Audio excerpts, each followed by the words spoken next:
ওই আয় তো মুভ।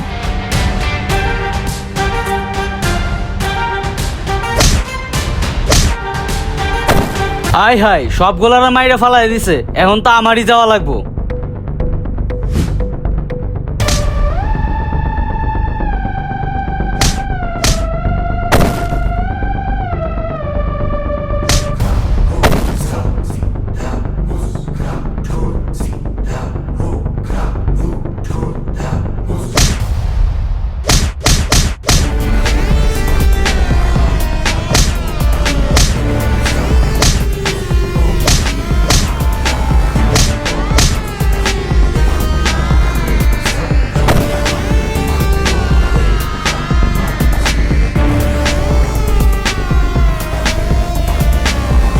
আমি জীবন আহমেদ নিলয়, বাংলাদেশি মুসলমান।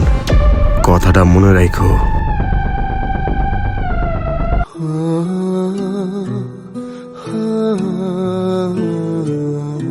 কি রে ভাই, তুই বাইসা আছস? 6 মাস ধরে তো তোর কোনো খবরই নাই। আমি তো ভাবছি তুই মইরা গেছস।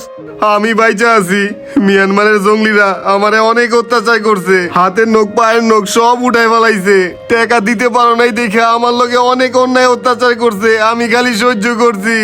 আমি তোরে আগেই কইছিলাম অবৈধভাবে আমেরিকা যাইস না, বৈধভাবে ছোটখাটো একটা দেশে যাইতি, কম ইনকাম করতি, ভালো থাকতি, কিন্তু আমার কথা শুনলি না। তুমি ঠিকই কইছো, এই আমার মতো ভুল আর জানি কেউ না করে, অবৈধভাবে কোনো সময় জানি বিদেশ না যায়। আর তুমি যে আমার সৎ ভাই, এটা তুমি আমারে কখনো বুঝতে দাও নাই, সব সময় আপন ভাইয়ের মতো আচরণ করছো। আর আমি তোমার